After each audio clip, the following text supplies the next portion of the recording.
In this video, explore the lives of three remarkable queens, Catherine the Great of Russia, Isabella I of Castile, and Catherine of Aragon, each shaping history profoundly.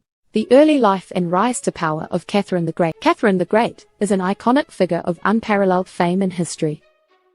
She was an empress like no other, a Russian ruler from the late 18th century who managed to usher in an era of great progress and prosperity for her nation. Her leadership and reforms have gone down in history as legendary. Astonishingly, she achieved so much during her tenure with her remarkable intelligence, ambition and astute political acumen. In this remarkable journey, we will take you through the life of Catherine the Great. From her obscure upbringing to ultimately ascending to being Empress of Russia, it is a story that leaves one awestruck. We will also examine how she used her political acumen to bring about sweeping changes in Russia's laws and institutions during her reign. Catherine the Great managed to gain control via a rebellion against her own husband, Emperor Peter III. She was truly awe-inspiring, managing to obtain the backing of the military and other powerful figures in Russian court. And, before long, she was crowned Empress in 1762. It truly is amazing. Catherine the Great made a massive impact on Russia, introducing reforms such as forming a commission to create a new legal code, improving education and cultural activities, and improving public amenities. She stunned everybody when she established a fresh system of regional governance, plus abolished torture and the death penalty. Catherine the Great, an avid supporter of the Enlightenment period, kept in contact with a number of notable intellectuals such as Voltaire and Diderot during this time. She was renowned for her passion in art, literature and science and did her part to advance education and culture in Russia. Throughout her lifetime, Catherine the Great had an extensive romantic life, involving a few of her courtiers and even some political figures. Undoubtedly the most renowned partnership she formed was with Grigory Potemkin, a remarkable warrior and politician who made huge contributions during her reign.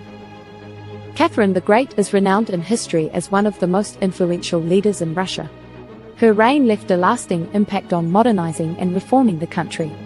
She is renowned for her outstanding intellect and her dedication to promoting the advancement of art and science. Her birth and parentage provide essential information about her. On 1729, Sophie Friederike was born in Stettin, Prussia. Catherine the Great began her journey to greatness here. Astonishingly, her parents were Christian August, Prince of Anhalt-Zerbst, and Joanna Elizabeth of Holstein-Gottorp. Sophie had a privileged upbringing and was gifted with knowledge of German language, literature and religion. She was truly blessed. At the tender age of 15, she was chosen by Empress Elizabeth of Russia to be the wife of her nephew, Peter III. After converting to the Russian Orthodox faith and taking the name Catherine, she married Peter in 1745 and moved to Russia. Although her marriage to Peter was unhappy, Catherine remained in Russia and learned the language and customs of the country. After Peter became emperor in 1761, Catherine orchestrated a coup against him and took the throne in 1762. She ruled as Empress of Russia until her death in 1796, overseeing significant modernization and expansion of the Russian Empire. Catherine the Great's greatest achievement was her territorial expansion of the Russian Empire, which included parts of Poland, the Crimea, and Alaska. She was well educated and had a passion for learning. She spoke several languages and was particularly interested in the arts, literature, and philosophy. Catherine had 4 children, although only one, her son Paul, survived to adulthood and went on to become Emperor of Russia. Catherine the Great died on November 17, 1796, at the age of 67. The exact cause of her death is not known, but it is believed that she suffered a stroke or heart attack. Catherine the Great had many enemies throughout her reign, including political rivals, rebellious nobles, and religious groups who opposed her policies. Catherine the Great was a patron of the Enlightenment and corresponded with many important thinkers of the time, including Voltaire and Diderot. She was interested in promoting education and culture in Russia and implemented several Enlightenment-inspired reforms.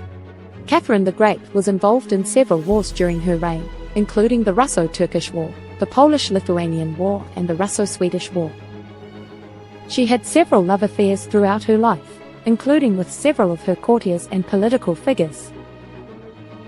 Catherine the Great maintained her power through a combination of political savvy, military strength, and public support. She was able to balance the interests of different groups and maintain the loyalty of her supporters. Catherine the Great's legacy is one of significant modernization and expansion of the Russian Empire, as well as a patron of the arts and sciences. She is remembered as one of the most important figures in Russian history and as a powerful female ruler who broke gender barriers. It is difficult to say whether Catherine the Great was pretty, as beauty standards and perceptions of physical appearance vary widely across time and culture. However, there are numerous contemporary portraits of her that show her as a regal and commanding figure with strong facial features and an imposing presence. Peter III was born in 1728 and was the grandson of Peter the Great. He became Emperor of Russia in January 1762, after the death of his aunt, Empress Elizabeth. However, his reign was short-lived as Catherine led a coup against him just 6 months later and took the throne for herself. Peter III was not known for his accomplishments as emperor, as his reign was only a few months long. However, he did make some controversial decisions during his time in power, such as withdrawing from the 7 Years' War and expressing admiration for Prussia, which was seen as unpatriotic by many Russians. He also made enemies among the powerful nobility and military leaders, which likely contributed to his downfall. After Catherine took the throne, Peter III was imprisoned and later died under mysterious circumstances, with some historians speculating that he may have been assassinated. While Peter III's accomplishments as emperor were limited, his brief reign and overthrow by Catherine marked a significant turning point in Russian history and paved the way for Catherine's long and influential rule. Catherine the Great did not remarry after the death of her husband, Peter III. Although she had several lovers and love affairs throughout her life, she did not enter into a formal marriage with any of them. She remained single after becoming Empress of Russia in 1762 and ruled as a powerful female monarch until her death in 1796. Catherine the Great was involved in several wars during her reign as Empress of Russia. Please comment to let me know if this video needs changes. Subscribe. One of her most significant military campaigns was the Russo-Turkish War of 1768 to 1774, which resulted in Russia gaining control of territories along the Black Sea and the Sea of Azov. Catherine also intervened in the Polish-Lithuanian Commonwealth during the late 18th century, leading to the partitioning of Poland between Russia, Prussia, and Austria. Additionally, Catherine was involved in the Russo-Swedish War of 1788 to 1790, which resulted in Russia gaining control of parts of Finland. She was a skilled military leader who used her army to expand the Russian Empire and solidify her own power. Catherine the Great was raised as a Lutheran by her mother, but she later converted to Eastern Orthodox Christianity upon her marriage to Peter III. Although Catherine publicly supported the Russian Orthodox Church and was a patron of religious institutions, she was also known for her liberal views on religion and her interest in Enlightenment philosophy. Catherine believed in religious tolerance and supported the rights of minority religious groups in Russia, such as Jews and Muslims. She also corresponded with prominent Enlightenment thinkers, many of whom were critical of organized religion. While Catherine the Great was a practicing Orthodox Christian and supported the Russian Church, she was also influenced by the Enlightenment and had a more nuanced and liberal view of religion than many of her contemporaries. Catherine the Great died on November 17, 1796, at the age of 67. She suffered a stroke while sitting on the toilet and was found unconscious by her servants. Despite the efforts of her doctors, she never regained consciousness and died the following day. Her death was a shock to the Russian people and led to a period of mourning throughout the country. Catherine's body was embalmed and placed in a silver coffin, which was interred in the Peter and Paul Cathedral in St. Petersburg, where many of the Russian Tsars and Tsarenas are buried. Catherine the Great's popularity among the Russian people fluctuated throughout her reign, and opinions of her were divided.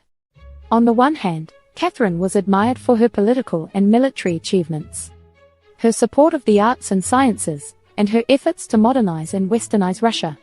She was also seen as a strong and capable ruler who was able to navigate the complex and often treacherous politics of the Russian court.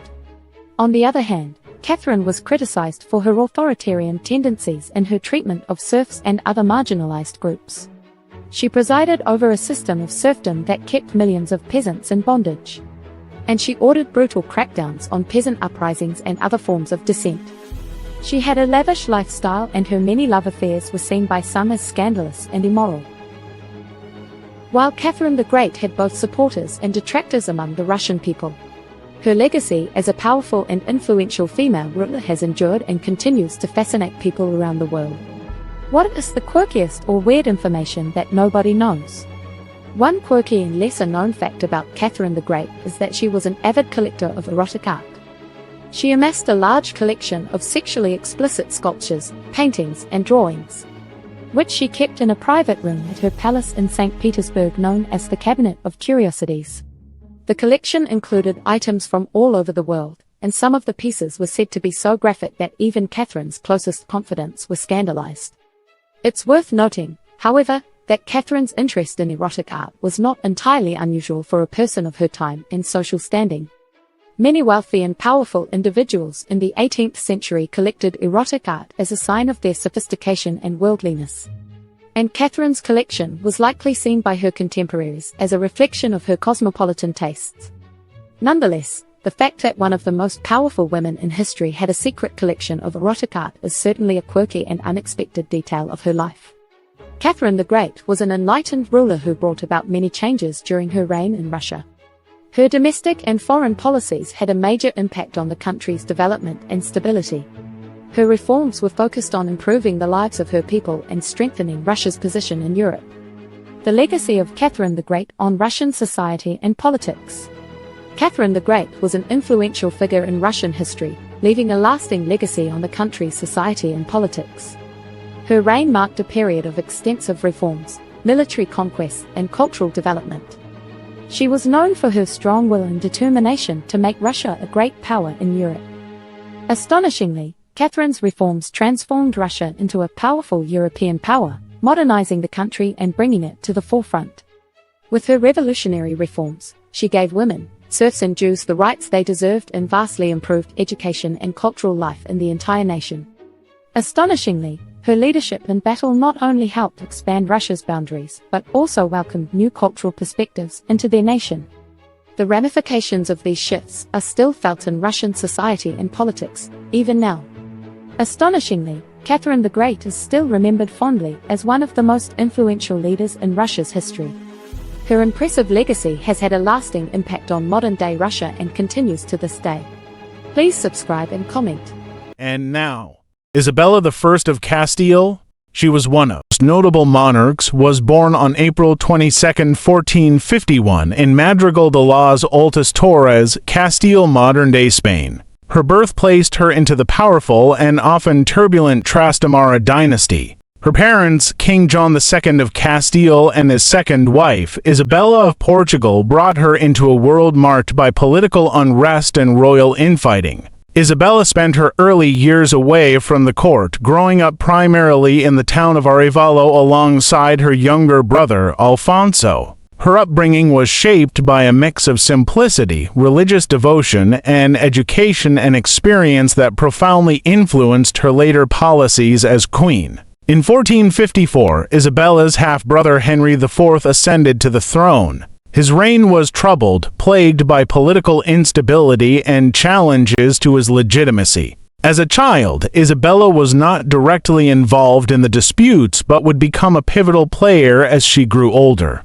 The political landscape changed in 1468 when her brother Alfonso died, leaving her as the preferred candidate for those opposed to King Henry IV's rule. However, in a strategic move to maintain a fragile peace, Henry recognized Isabella as his heir in the Treaty of the Bulls of Gassando, provided she sought his approval for marriage. Isabella's marriage became a critical turning point. Rejecting matches proposed by Henry, she secretly wed Ferdinand of Aragon on October 19, 1469. This union would eventually unify the crowns of Castile and Aragon, laying the groundwork for the modern Spanish state. Their marriage faced immediate challenges, as Isabella's succession was contested upon Henry's death in 1474.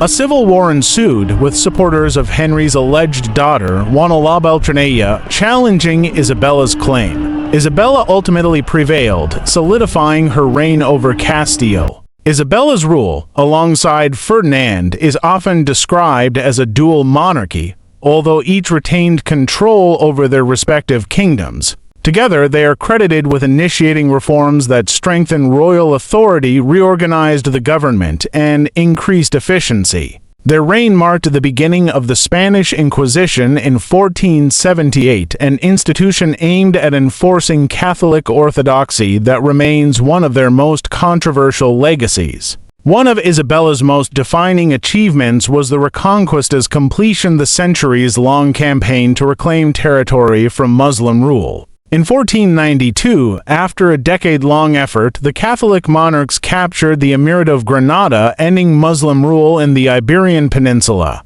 The same year, they sponsored Christopher Columbus's voyage, leading to the discovery of the New World. This momentous event laid the foundation for Spain's vast colonial empire and immense wealth, but it also brought immense suffering to indigenous populations through colonization and conquest. Religiously devout, Isabella played a central role in promoting Catholic unity in her realms. Her commitment to her faith often led to harsh measures, including the expulsion of Jews in 1492 who refused to convert. The impact of these policies has been the subject of much historical debate, with some scholars praising her piety and statecraft while others criticize the intolerance and persecution under her reign. Isabella's later years were marked by personal tragedy. She suffered the loss of her children and witnessed political challenges surrounding their inheritances. Her health began to decline, and she passed away on November 26, 1504, in Medina del Campo. In her will, she expressed concern for the welfare of her subjects, a reflection of her complex legacy as both a visionary ruler and a figure emblematic of her era's harsh religious and political policies. She was buried in the Royal Chapel of Granada, alongside Ferdinand, symbolizing their union that shaped Spanish history. Don't forget to subscribe and help us grow our channel. Catherine of Aragon, a life summary. Catherine of Aragon, the youngest daughter of the renowned Catholic monarchs Ferdinand II of Aragon and Isabella I of Castile, was born on December 16, 1485, in Alcalá de Henares, Spain. Her early life was shaped by the political ambitions of her parents, who united Spain and sought to strengthen their influence through strategic marital alliances. Catherine's future was determined by a betrothal to Arthur, Prince of Wales, son of Henry VII of England, thus linking the Spanish crown to the burgeoning Tudor dynasty. Arrival in England and early marriage. In 1501, at the tender age of 15, Catherine traveled to England to marry Arthur, a match meant to solidify Anglo-Spanish relations. The pair wed on November 14, 1501, in a lavish ceremony in St. Paul's Cathedral, London. However, their union was tragically short-lived. Arthur fell ill and died in April 1502, a mere 6 months into their marriage. The death of her young husband cast Catherine into a precarious position. Her future and the alliance between England and Spain now rested on complex diplomatic negotiations, betrothal to Henry VIII, and political struggles. To maintain the alliance, Catherine was betrothed to Arthur's younger brother, Henry, though their union faced several obstacles. Canonical laws forbade a man from marrying his brother's widow, but Catherine maintained that her marriage to Arthur was never consummated, a claim that would become significant later in life. In 1509, following the death of his father, Henry VIII ascended the throne, and he and Catherine were married. She was crowned queen consort on June 24, 1509. Queen of England, Catherine's marriage to Henry initially seemed strong and affectionate. She played a pivotal role as a trusted advisor, even serving as regent in 1513 while Henry waged war in France. During this period, she demonstrated her political acumen by organizing the English army's defense and securing victory at the Battle of Flodden against Scotland. Catherine's devout Catholic faith, intellect, and charm earned her admiration among the English people. The Queen bore 6 children, but only one, Mary, survived infancy. Her failure to produce a male heir weighed heavily on her marriage and Henry's kingship, as securing a male successor was of utmost importance to the Tudor dynasty. This issue would ultimately lead to the unraveling of her marriage and her political downfall. The king's great matter, By the mid-1520s, Henry VIII grew increasingly desperate for a male heir. His attention shifted to Anne Boleyn, one of Catherine's ladies-in-waiting. Henry sought an annulment of his marriage to Catherine, claiming their union was invalid because she had been his brother's widow. Catherine, fiercely devoted to her marriage and her status as queen, steadfastly refused to acquiesce. She maintained her position with dignity, insisting that her marriage to Arthur had been unconsummated and was, therefore, valid. The ensuing legal and political battle became known as the King's Great Matter and would have far-reaching consequences. When the Pope refused to annul the marriage, Henry broke with the Catholic Church, establishing the Church of England with himself as its head. This act not only ended his marriage to Catherine but also triggered the English Reformation. Fall from grace. In 1533, Henry's marriage to Catherine was declared null and void, and he married Anne Boleyn. Catherine was stripped of her title as queen and demoted to Dowager Princess of Wales, referencing her status as Arthur's widow. She was separated from her daughter, Mary, and lived the remainder of her life in relative isolation, moving from one drafty residence to another under strict surveillance. Despite her fall from favor, Catherine remained resolute and unwavering in her religious faith and her conviction that she was Henry's rightful wife and England's true queen. She became a symbol of resistance against Henry's religious and political policies, and her plight elicited sympathy both at home and abroad. Final years and legacy. Catherine of Aragon died on January 7, 1536 at Kimbolton Castle. She was 50 years old. On her deathbed, she reportedly wrote a poignant letter to Henry, expressing forgiveness and a wish for his well-being, despite the suffering he had inflicted upon her. Her legacy endures as one of dignity, strength, and devotion to duty and faith in the face of adversity. Catherine's refusal to yield to Henry's demands not only altered the course of English history, but also solidified her place as one of history's most enduring and resilient queens. Subscribe and like to help us grow our channel. Click on additional videos. Thank you for supporting our channel.